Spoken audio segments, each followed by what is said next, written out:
From in the beginning to the musical apocalypse, this is The Bible Says What. I'm your host, Mike Wiseman.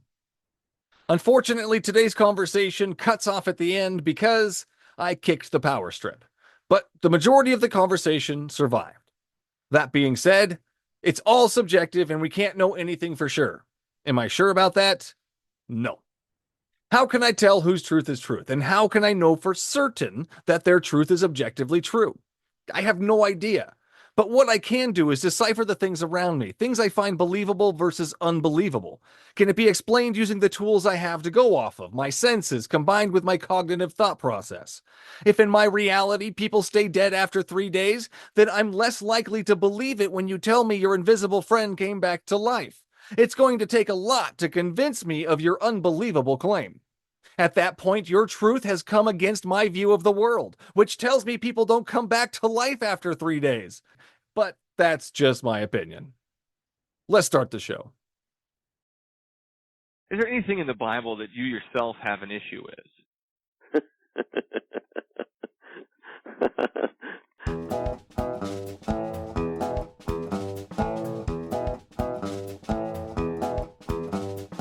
Okay, so it took you reading the Bible to realize that those things were bad for you?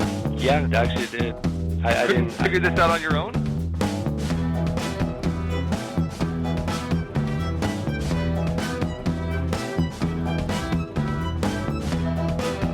No, Ted Bundy could be redeemed. God doesn't kill children. What do you think the Passover was? Yahweh sets up a whole system in the Old Testament where you slaughter animals just so he's able to forgive you.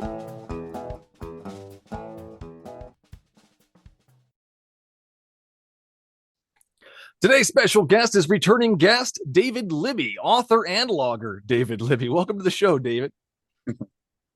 Well, thank you, Michael. I'm very glad to be here. Thanks for coming back. Round 3. How you been? Everything good on your side? Yeah, well, there have been some difficulties up on my end, which I'm not at liberty to talk about, but things have been going okay, but there've been some tough times. Yeah. But yeah, thanks for asking. Yeah, of course, man, of course. So did you review our previous episodes beforehand? I did not have the chance yet. I'm so busy. Episodes of me being on your show. Yeah. I'm afraid I haven't, actually. Oh, you're good. You're good. Yeah. I reviewed it a little bit yesterday or the day before. I can't remember what day now. My days are all blending together. Okay. So that we don't touch on the same things over and over again here. Sure. I did kind of want to start it off different this time. Okay. We've discussed owning people in the past, and we never actually touched back on it.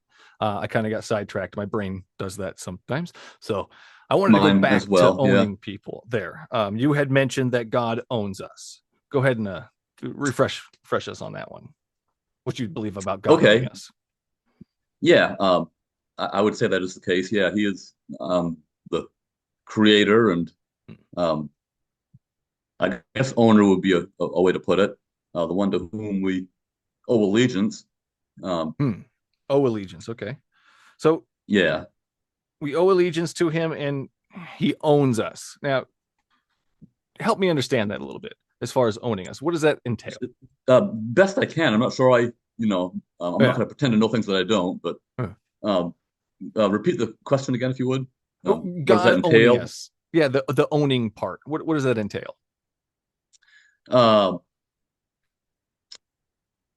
Well, I guess I would argue that God is the only being on the what I would call the creator side of a creator-creature distinction, and that his creation belongs to him. You created it for his own purposes, and same way that if you this might not be a perfect analogy. No analogy is ever perfect, but no. Same way if you created something out of Lego blocks that you had when you were a kid, you would consider that your creation and something that you have rights over, something you have rights to. Something we have something has rights to. So God has rights over us, over our lives. I would say so. Yeah. Yeah. And why does he have that? Because he created us? Yes, I would say so. Yeah. Because he's sovereign, transcendent. Is there any other being in the world or non-world or spirit world or anything that creates something and now owns it indefinitely? Uh, any other being that creates something and owns it indefinitely? In the same Not manner that God necessarily, but owns us, you know? yeah, Because I mean, not necessarily, yeah.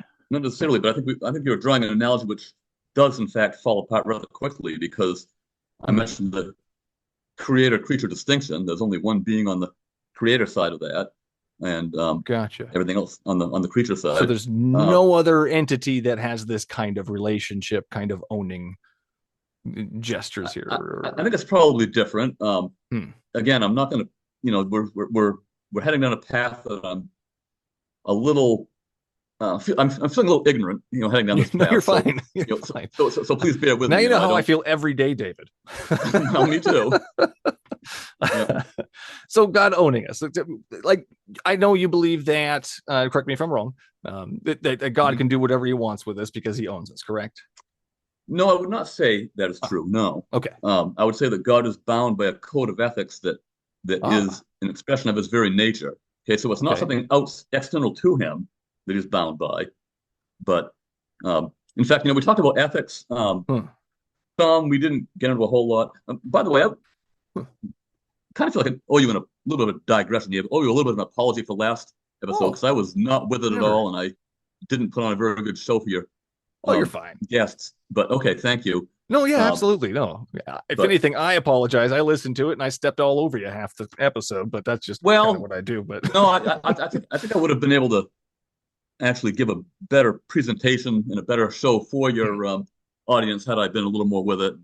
Um, Oh, you're fine. You're fine. Maybe a better but hat, maybe like a little fancy hat or something. But other than that, you're fine. No worries about it, David. um, So, God's code of ethics we were talking about here. mhm. Now, how does that work? God has his own code of ethics. Who gave God his code of ethics? Well, I would argue that we talked about ethics in the first episode some about Yeah. morality, and you said how you believe it's subjective rather than objective, if I Yes. recall correctly. Yeah. Uh, I would argue that you end up in a self-defeating um, epistemological foundation if you um, if you don't recognize objectivity in both ethics and rationality. So we can explore that in more depth if you'd like to another time or Yeah. now or whenever. But I would argue for the philosophical epistemological impossibility of not having an objective ethic and an objective rationality, objective epistemology. And I would argue that the only way that you can escape a trap of subjectivity is by there existing a transcendental lawgiver who meets certain preconditions. And one of those preconditions would have to be that the ethic and the rationality, the epistemology, has to be an expression of his nature for various reasons. We can get into why Yeah. um, as But things I don't unfold. see the But good part so of his nature. And that's where okay, I, no, I hold on, falter there, David. Yeah. but that's actually not relevant to the argument. Huh. We Okay. can talk about that too, but that's not relevant to the argument. Um, what I'm saying right now is it's impossible for there um, not to be absolutes in the realms of both ethics and rationality, Let's and just it's say impossible. yes. Let's just Yeah, say yes. okay, There's an objective sure, truth, and that objective truth is what? but hold on, The but moral. let me finish if you don't mind. Let me finish the argument. Yeah. Go ahead. Um, but that those absolutes could not exist if they weren't an expression of the very nature or character of an epistemological or ethical lawgiver. So I'm not saying that there's a code of ethics out there that God invented or that he's subject to, but that it could not exist if he didn't exist. It's part of his nature. Hmm. Um, but anyway, what was your question a minute ago? I wanted to return to that about The code of um, ethics, God's code of ethics, where does it come okay. from? Um, yeah, where does God's code of ethics come from? And what is God's code of ethics? Uh, I would say that the most simple, well, take those questions one at a time. Where did it come from? Uh, I would agree very strongly with the old Latin axiom ex nihilo nihil fit, out of nothing nothing comes. So you Hmm. can't have is there such a thing as reality? Is there a metaphysic? Is there As um, much as we can tell, matter? yes. You Is there know, energy? Yes, of course. So where did it come from? If there was ever a time when there was nothing, when nothing existed, no thought, no matter, no energy, then we would have nothing now. Out of nothing, nothing comes. So eternality, I would argue, is a philosophical necessity, and I would argue that the code of ethics that we're talking of here must be eternal. It has to be part of the eternal nature of an eternal God. So where did it come from? We're talking about origins in a category of something that has no origin. That's confusing to me. How does that make sense Of to you? course, it does make sense to me, but it's confusing for sure. Yeah. Okay. All right. Yeah, because God's always been. Hmm. I see no other philosophical Man, rational that's so weird. possibility. I agree. Oh There's yeah. no beginning of time.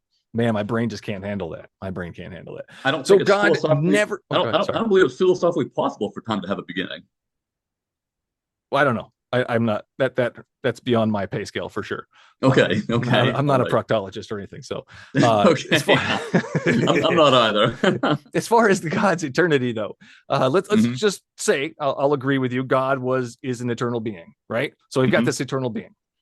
Yep. At some point during eternity, he decided or started to make people and planets and stars Hmm. and all that. But there was an eternity before that Right. where he didn't. Correct. What is he doing? That is way above my pay grade. I have no idea. Oh He hasn't man, told that me. just makes no sense to me. So we've got an eternal being that at some Well, point decided or decided never always, I don't even know how that works, that he's going to make people that he needs to worship or wants to them to worship him. Like, well, it's with so all due weird. respect, Huh? weird, sure, but with all Huh. due respect, it makes no sense to me that would make no sense to you because what you're suggesting is that if you Hmm. can't comprehend it with your, little snail-like brain, no offense, because mine's Yeah, just no, as it's okay. snail-like as yours, but if you can't comprehend it with your little brain or my little brain, therefore it must be weird or not true or not make sense. So the definition of what makes sense is kind of an arbitrary definition that we're imposing, and we're very So, limited. well, I mean, We're like snails. but why would God make us If so we you don't understand? Why would he again, make that's us above so my we pay see that grade. as weird? You know? Again, that's above my pay. That's above my pay grade. We're, you're asking a question that we can both speculate about, and we're free to do that. We Yeah. could have fun doing it, Yeah. but if we haven't had that answer revealed to us, we can't know what it is. So, uh, Hmm. Does he tell us unknowable things? Can we ask him? I mean, there's a Bible uh, verse that says we can ask and he'll tell us unknowable things, right? I'm not sure. I'm not aware of that verse. Did he tells us Oh, unknowable things? Which one is it? yeah, I'm going to go I'm not right saying there here to isn't. prayer. No, There you're may fine. well You're fine. be. I just want to make sure I'm right. Okay. At this point, whatever you ask, you'll receive. Throw mountains into the sea. Prayer will heal the sick. Hmm. Almost there. Jesus prays to himself. Love that one. There it is. Call to Yahweh. Here it is. Jeremiah 33:3. Call to me, and I will answer you and tell you great and unsearchable things you do not know. So that would be Yeah, one he's of the not things I don't know. What was he doing for eternity right. before? Well, so he's not that verse is not saying that he's going to tell you every unknowable thing that you ask for. He's telling But Jeremiah he will tell me specifically that some things. Yeah. maybe, Yeah. maybe not. He's not obligated to, but uh, I guess Hmm. I guess one problem with that using that particular verse, if I understand your question correctly, and maybe I don't understand it correctly, but are you asking if he can tell us things that are unknowable, in that they cannot be known? They're so far above our pay grade, there's no way we can know them. Right. Because if that's Unknowable the things. case, Yeah.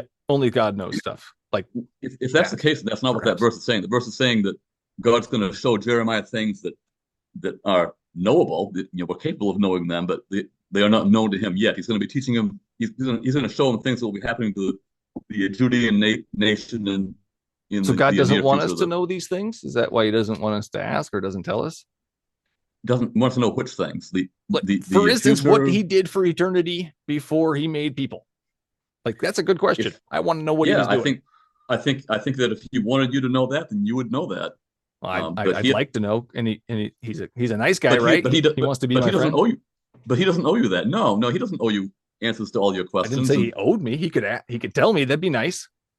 That'd be he nice of doesn't him. have to though.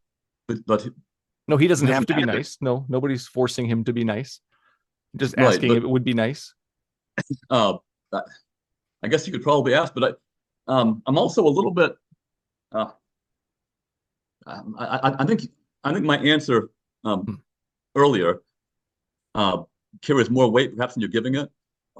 The If you understand the limited capacity that we have in our observation ability, ability to observe, ability to understand, ability to comprehend, and so forth, and um, the the vast potential for metaphysics. For example, what is reality? What is the nature of reality? And we have a very small, narrow concept of that. So Yeah. if we understand the fact that metaphysics could include a whole lot more than we realize, in fact, it could be infinitely more, then it opens up possibilities that we could not even possibly have considered. You understand Well, I what I'm mean, saying? so I mean, okay, don't no offense, but to me, it's just No, like no. it's magic. It's this unknowable supernatural spirit world, and to me, that's fantasy. That's make believe. Okay. Well, So I mean, what we I can't go go with you. I mean, we can go on that journey. I can pretend, but to me, that's no, all it is just pretending because nobody's seen a spirit. no, I'm not talking about just spirits. Metaphysics is simply the nature of reality. So matter is also Sorry, I thought I metaphysical. was misunderstanding there. Go ahead. No, no, no, that's fine. People use the word metaphysics incorrectly. The occultists talk about metaphysical So things. reality, Correct. Yeah, metaphysics is simply the branch of philosophy that deals with the nature of reality. the nature of So reality. Okay. correct, right. Okay, so as far as I can tell about reality, it's what my senses can do. Other than that, I can't verify anything beyond that. Right? Well, um, uh, actually, again, with all due respect, I think that Yeah. uh, I think you can't even verify what you think you can verify with your senses. Are you familiar with the philosophers David Hume and Immanuel Kant? And Mm. uh, The, are you familiar with their philosophies the at all? certainty, there's levels of certainty. Is that where we're going here? Because we Mm, can't know anything certain for 100%. No, of course not. We don't know anything certain for 100% because this all could be make believe. My brain could be just sitting in a spaceship circling Mars.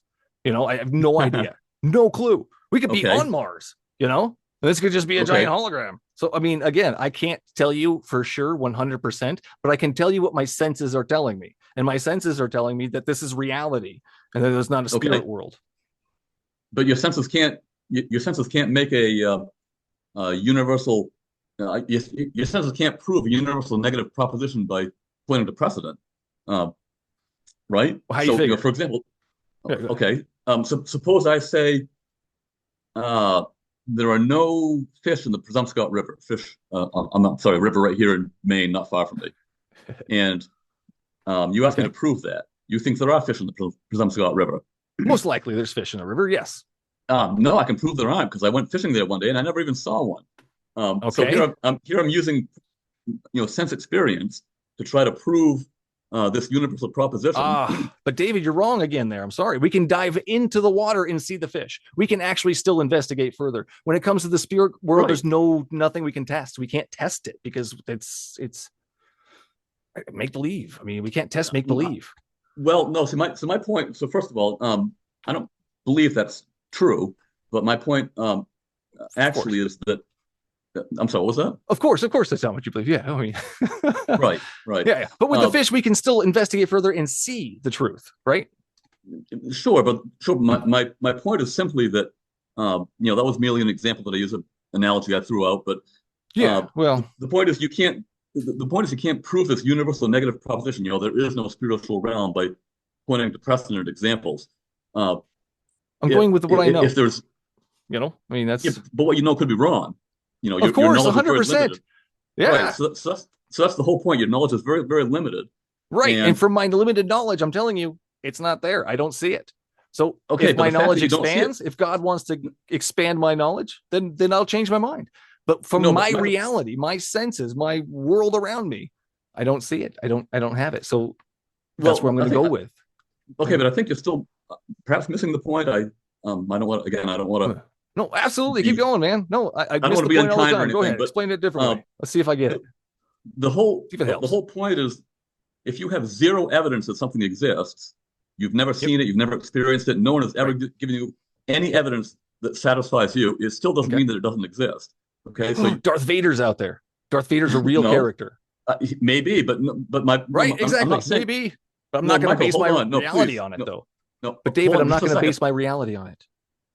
I'm not saying that you can prove something does exist either by uh, coming up with some notion or some idea. Some guy invented the thought of Darth Vader, and Hmm. therefore Darth Vader exists. I'm saying that I'm saying the precedent doesn't get you anywhere one way or the other. Um, Hmm. the efficient in the Presumpscot River analogy, I believe, is sound as far as it goes. I went there and didn't see any, therefore they don't exist. So if Except further we can testing, investigate further. sure, but if further testing shows that they do, then now you've disproven by use of examples rather than proven. So my point still stands. You can't prove a universal proposition by use of examples. You can't say I have never seen this, therefore it doesn't exist. I'm not saying I'm proving anything here, David. I'm not Okay, saying that I'm 100% accurate, David. What I'm okay, saying as Mike the human, in Mike's reality, he doesn't hmm see those things, so he's not going to believe in those things. In my reality, Darth Vader is a character on a movie. So maybe he's sure. living on Venus. Who knows? Like, seriously. I believe it's a But I'm not fictitious going to base character my in a movie, but reality on that. I'm not going to base my reality on something that I cannot prove. okay. So um, I'm suggesting that maybe you actually are doing that. If you dig into David Hume and Immanuel Kant, you're going to find that uh, all your impressions Hmm. need some uh, corroboration beyond your own mind. So in other words, what the Hmm. connection they couldn't find that they very badly needed to, excuse me, support their empiricism was, some uh, knowable connection between impressions and reality. Right? How do I know that my impressions are really real? And uh, I believe they are, and so did Kant and Hume. But Hmm. in order for their empiricism to have any value, they had to find that connection, that metaphysical connection, which they cannot supply empirically. Uh, so they're left in a place where you really can't know anything for sure. But the Right. problem is you're right. But now the problem is that now you're kind of falling into a self-defeating epistemology because you can't avoid knowing things for sure. For example, you can't avoid knowing that I don't know anything for sure, right? Well, how do you You know you're that? still, huh? Well, how do you know that? No, see, you're actually making a claim to objective knowledge. You're claiming that that knowledge is inaccessible, right? So you've got a That self-defeating knowledge, epistemology. I haven't been able to access that knowledge. No. So to me, that is inaccessible at this time. Yes. So what is inaccessible? The knowledge of what God was doing before he made people. Okay, right, but if we could focus more on uh, justification for knowledge in the first place, and kind of where I was headed. How do you justify the claim to knowledge in the first place? And What you were knowledge do I saying that have that I'm claiming? you were claiming that you can't know anything for certain. You don't know. You could be a Okay. brain floating around in a In Mars. spaceship Yep. on Mars or whatever. Oh, yeah. Um, Spaceships are on Mars. Yeah. Yeah. yeah, I don't recall exactly what you said, but something to that effect. Um, what I'm saying is that You think I if you can know something for sure? I'm saying that you can't avoid knowing something for sure. I'm Right. I saying can't that avoid. knowledge is So therefore, I do know something for sure. Is that what you're telling me? correct. Yes. So Yep. for sure, as much as I can be positive here, as much as I can be certain about something, me and you are breathing oxygen. So that's as much as I can be true. But you know what? It could be anything. I don't know for sure. Okay. So I'm not going to, So die on that hill. right, but there's a reason why I'm heading down this road. It's not just a Go. weird Yeah. semantic Let's exercise to continue down entertain the road. your podcasters podcast viewers. I'm happy to entertain weird things I'm happy to entertain weird things to entertain your podcast viewers. Using Maybe we should have had that beer beforehand. I don't know. I can go get one. I can't No, see you're the fine, screen you're to you, but anyway, the reason I'm heading down that road is because yes, the road. it's because I believe this does head us in the direction of what's called a transcendental argument that I believe demonstrates irrefutably that there is a God and that he has revealed himself to us. And part of that revelation includes, revelation that there is more to reality than what meets the eye. So wait, he revealed himself to all of us. Yes, I believe that's true. Yeah. All of us. In one way or another. What do you yes, mean by revealed himself? Because that can go a lot of different ways here. Well, I, I would love to answer that. I, I hate to chase red herrings and have an We're argument. getting off the freeway. We can go back on that road in a minute. Or Correct. Okay, that's fine. Well, no, on. it's your show, Michael. Honestly, but I'm happy to entertain those digressions. But I tend to not be a red herring chaser. I tend to try to stay focused on one thing. You're fine. But You're fine. whatever you want to do is what we'll do. But that's good. But the reason I was headed down that road of investigating the nature of knowledge and how we can know and do we know, and is knowledge even possible? Is knowledge certain? First of all, let me again reiterate that I believe that knowledge, defining knowledge as Plato did, as justified true belief, is absolutely unavoidable. Okay, so you claim I can't be 100% certain of anything, but you just made a claim that you have to be certain of. You have to be certain that you can't be certain of anything. I'm not certain of that. Okay, but now you have to be certain of that. We end up in an infinite. I'm not certain of that either, David. Well, I'm very uncertain. So everything's piled on top of uncertainty. There's nothing I'm certain about. But the problem is, right now I'm not even certain about that. Right now, you're making a truth claim that is dependent upon the availability of knowledge. Okay, so I don't know how else to say it, but if you say knowledge is unavailable to us, you are in fact making a truth claim that depends upon the availability of knowledge. Knowledge has to be available in order to make that truth claim in the first place. I'm telling you, it's unavailable to me right at this point. Okay, that's where I'm at. It could be tomorrow. God could reveal these things to me. God could reveal them to me as soon as we hang up here. I mean, who knows? Again, I'm uncertain. Okay. Well, anyway, even though you insistently press your commitment to uncertainty, I'm very certain that you are certain of some things. You're certain of your uncertainty at the very least. and it is a lot, but it actually is huge because if you really think about this and if you're really honest with yourself, you have to come to the place where you realize that to claim that we're uncertain of everything, that is a claim that depends upon the availability of certainty. We have to have knowledge available to us in order to claim that knowledge is unavailable. So why is this important? Why is this important to you, Dave? Okay. Well, that's the direction I would like to head in. It's important because now if we recognize that knowledge is not only available but unavoidable, then we have to, if we're going to think deeply as philosophers, we have to find some justification for it. So how can we know anything at all for sure? If I'm going to answer that question here in your podcast, we're going to have to reduce hundreds and thousands of pages of philosophy into a soundbite, which is very difficult.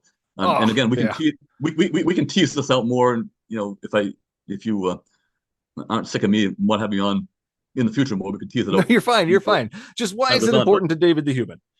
Okay, so my soundbite. Again, bear in mind, my soundbite answer is going to be very inadequate. This is hours and hours of conversation. We can hash it out as we go. Go ahead. Yeah. Sure, of course. But I would argue, why is this important? If we reach a place where we realize that knowledge is unavoidable, we have to have some sort of an epistemological certainty as a foundation. Then we have to ask, how is knowledge possible? And knowledge is impossible without without certain norms, standards of rules of right and wrong thinking. Reason. Your brain has some.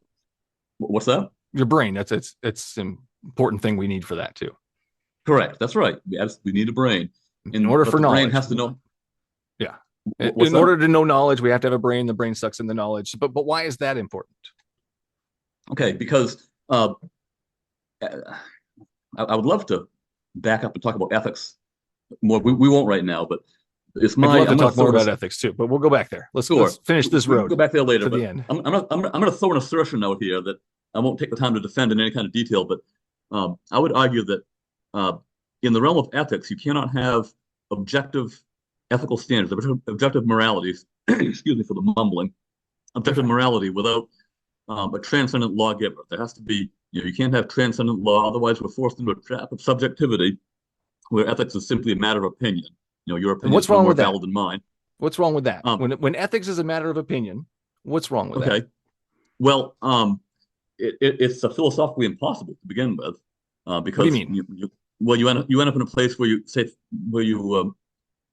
things like it's wrong for you to say that any such thing as objective right or wrong. This objectivity becomes unavoidable at some point. So anyway, Huh. Go ahead. right, I could tell. Here's a story. There's somebody I read some of his books, and somebody who I didn't really know personally, but was familiar with through secondary sources and that sort of thing. But he was doing some student teaching on the college level a number of years ago, and he was teaching on ethics, and he was teaching that there's such a thing as objective ethics. And he was called into the dean's office, and the dean told him that we don't teach that sort of thing here at this university. And so we said to the dean, "What you're saying then is that I shouldn't teach that there is any such thing as an objective ethical standard." And the dean said, "Yes, that's correct." So we said, "Okay, just want to understand.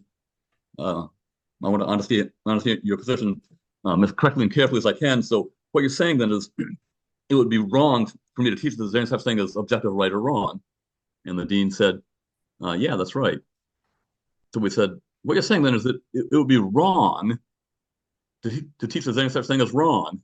And he said the dean actually kind of thought for a minute and then said, "Yeah, yeah, relativism is a problem. Go ahead and teach whatever you want." But so the dilemma there is if you try to reduce all ethics to a mere matter of opinion, mere subjectivity, Mm-hmm.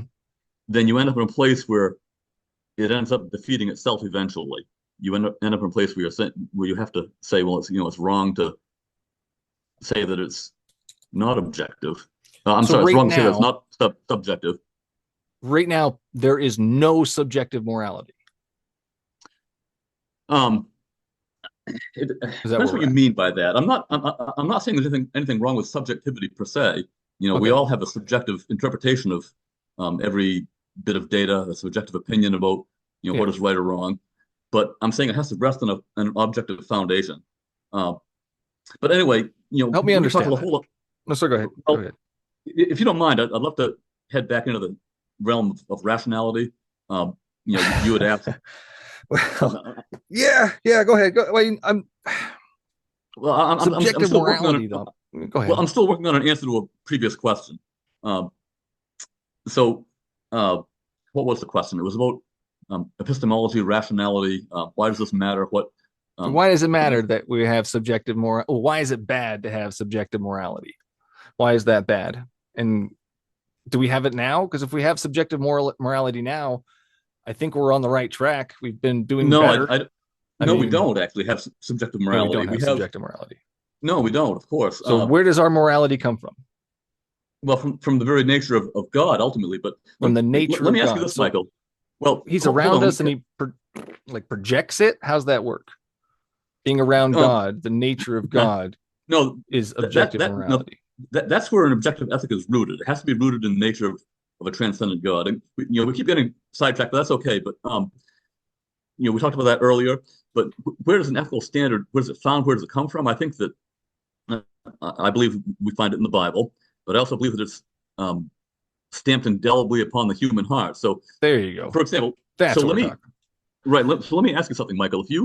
If you stamped on came home, if you came home from work one day and found that your house had been ransacked by burglars, and called the police, and the police show up and say, well, no crime has been committed because there is no right or wrong. It's a matter of opinion, and your opinion is no more valid than the burglars. I don't want to live in that world, David. I'm glad we don't live in that world. No, of course you don't. Yeah, I'm glad we have common sense. No, because you want to live in a world where there is an objective ethical standard. No, whether you like it or not. I'm okay with the subjective because we all vote and we all are on the right track. So that's why I'm okay with the subjective. No, you're not okay with the subjective at all, honestly. I just said I am, though. No, but you're not, because if you were, then you would have to admit that the police have a very valid point. Your opinion is no more valid than the burglar who burglarized your house. Not just my opinion, though, David. That's the problem. It's a society. We've built a society on these things. Great. So it was fine to murder. Trial and error. Exactly. Trial and error. So it was fine to murder Negroes in the antebellum South. I mean, who said that? I never said that. Well, but the society did back then. In the antebellum South, they're still right and wrong, David. They're still right and wrong. I mean, I can still go with that just because. But I right think and wrong morality is is subjective. Okay. Yes, All right. but we So can all what agree that killing the entire civilization doesn't help the civilization. And if we'd like to prosper, which, humans usually like to prosper and do better and do good. So, I mean, but it I doesn't don't matter understand. what you It's like. pretty easy, David. It's pretty easy. No, it doesn't matter what you like or dislike. What matters, so What do you mean? it's still a matter of opinion. So you can Right, say, well, exactly. It's my opinion that I don't like that. It's also your opinion because we did this whole thing where I stabbed you in the hand and you didn't like it. And then but you're it like, doesn't matter. But it doesn't matter what my opinion is. it does to me, David. And that's the thing. As long as we care enough to understand what each other are going through, it's called empathy. And I have it. I think you have it. Okay. We talked about trees and squirrels and you're not chopping them down.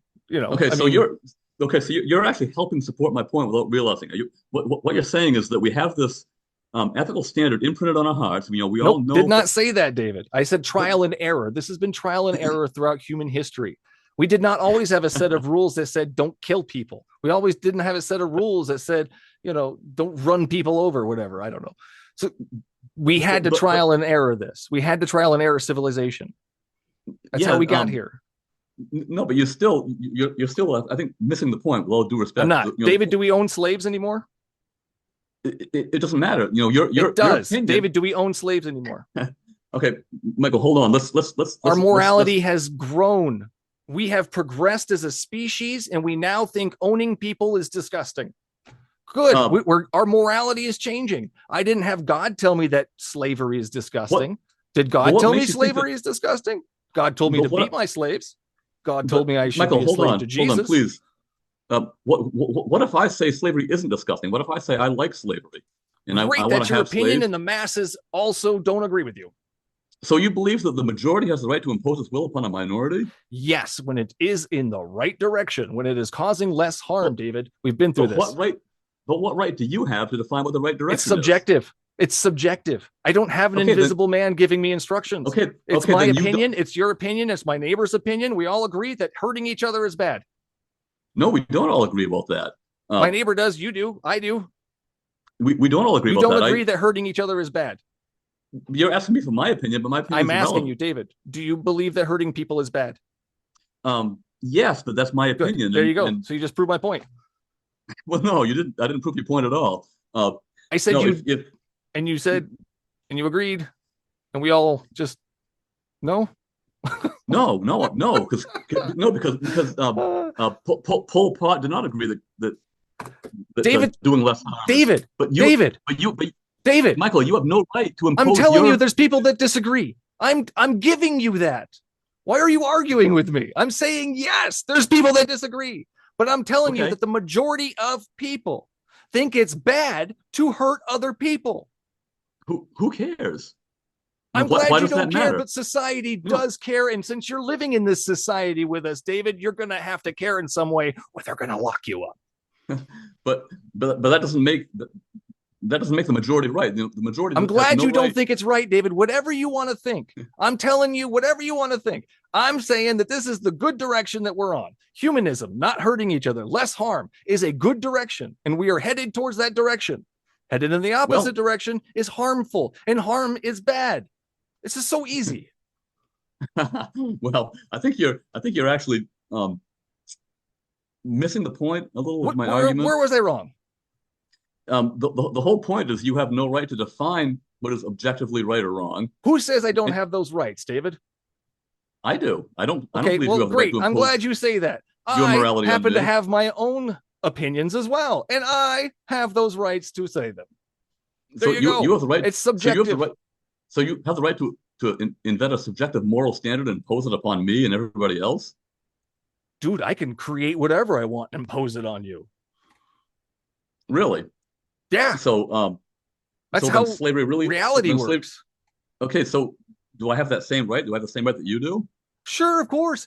But just so you Well, know, when you start doing harm, you're going to get in trouble for it because society as a whole says that's a bad thing. well, not every society, and our society also I don't says live in it's that wrong. society, David. Do you live in that society? But Michael, society also says that it's wrong for a majority to impose its will upon a minority, right? Well, give me an example of where that is wrong, and I will give you an example of what we do about that. Uh, uh, what we do about it is irrelevant because I'm talking about the justification for moral standards, not what culture does. Culture is going to be wrong in everything Moral they do. standards. My moral standards are humanism and doing less harm. I mean, we're just going to go around in circles in that. I want to go with Okay. the guy that stamped your heart. Let's go with that guy. Okay, right. So He stamped your heart with morals, right? So God created these morals, these moralistic ideas, correct? yeah. Okay, so Michael, if you're standing before God in judgment, Okay, hypothetically, let's see. Hypothetically. I know you don't believe in that. First question: where were you before you created humans? Sorry, go ahead. Okay, he may or may not answer. He will never answer. That's how. But go ahead. when if you were to ask you, or if he were to say that that you were guilty of lying, you've said something that's not true, right? Correct. Have you ever said anything that's not true? Sure, I've said something that's not true. I'm saying if you say no, now? you're lying. You're doing it right now. I have too. But if you were to defend yourself by saying, "Well, I didn't know it was wrong," then all you have to do is point out to you how you knew it was wrong when somebody else lied to you, right? We have this ethic that's innate, that we have, almost we're imprinted with it. We know it's wrong. We don't want harm, right? The lying is harmful to people. Exactly, less harm, right. David. We're right back to that. Right. Go ahead. Yeah. Oh, I have no problem with the less harm thing. I'm glad. With some, we could tease out details. I think where's this God going? Where's this God story going though? I don't understand. Well, I'm just answering I'm just explaining the what I mean by the ethic being imprinted upon our hearts, or indelible or innate, or that sort of thing. So I was simply explaining what I mean by that. Let's go back to God creating morals.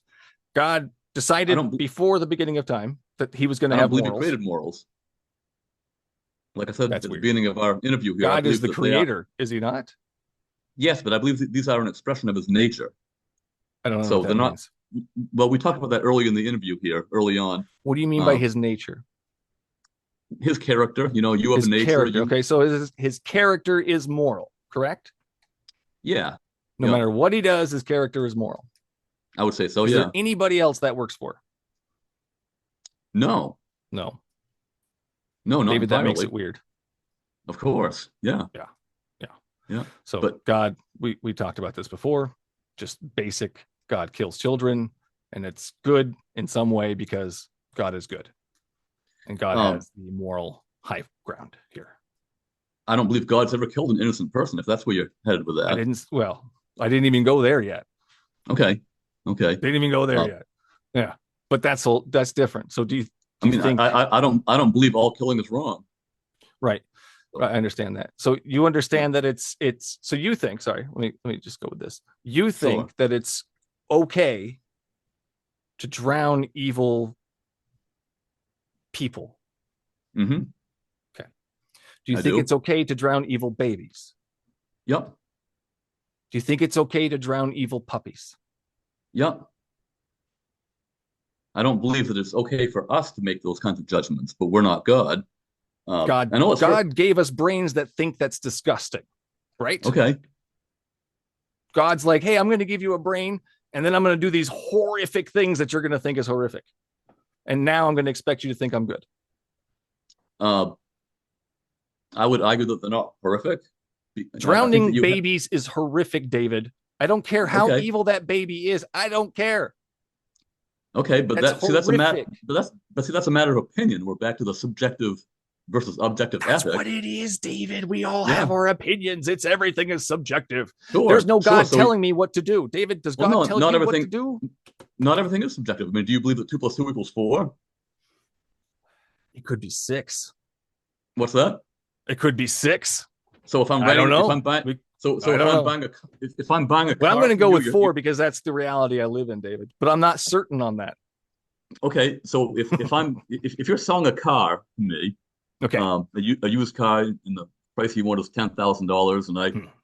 I look at it and think it's worth that, and we come to terms, and I agree to buy it, and I write a check for 1 cent, and make it out to Mickey Mouse. You're okay with that? Well, I'd be like, dude, I'm selling it to somebody else. That's fine. Okay, You go ahead why? and do that. You have free will, David. You go ahead and make out that check to Mickey Mouse. Okay, I'm going to go but my sell the point car is, to somebody else, though. again, we're kind of arguing past each other. You're missing the point. The point I isn't. am missing the point. Go ahead. Yeah, the point is that there is such a thing as objective truth. 10,000 really is 10,000. It's not 1 cent. I'm And telling you, there's no objective truth, and you can tell me all day long that there is objective truth, but I'm still going to be subjective on that.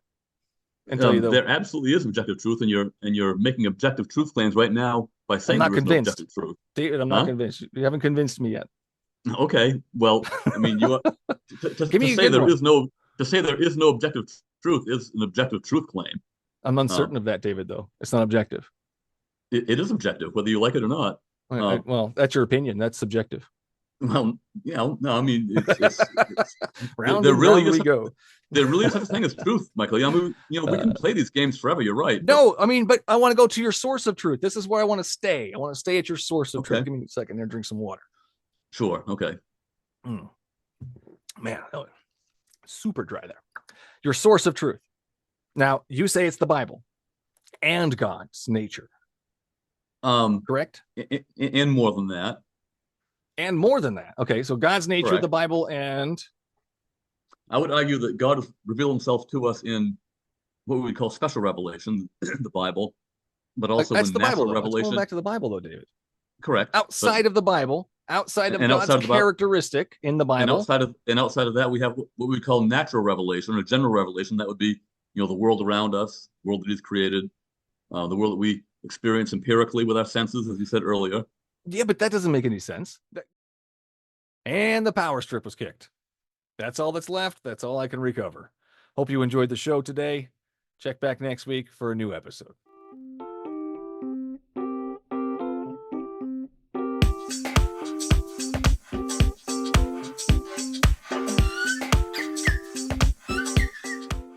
That's all the show there is for you today. Thanks for listening.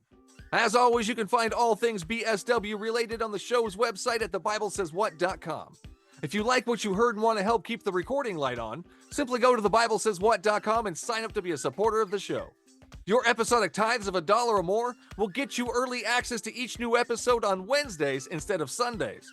And no matter which platform you use to listen to your podcasts, don't forget to hit that subscribe button so you won't miss out on the next episode. Until then, would you kindly share and review the show?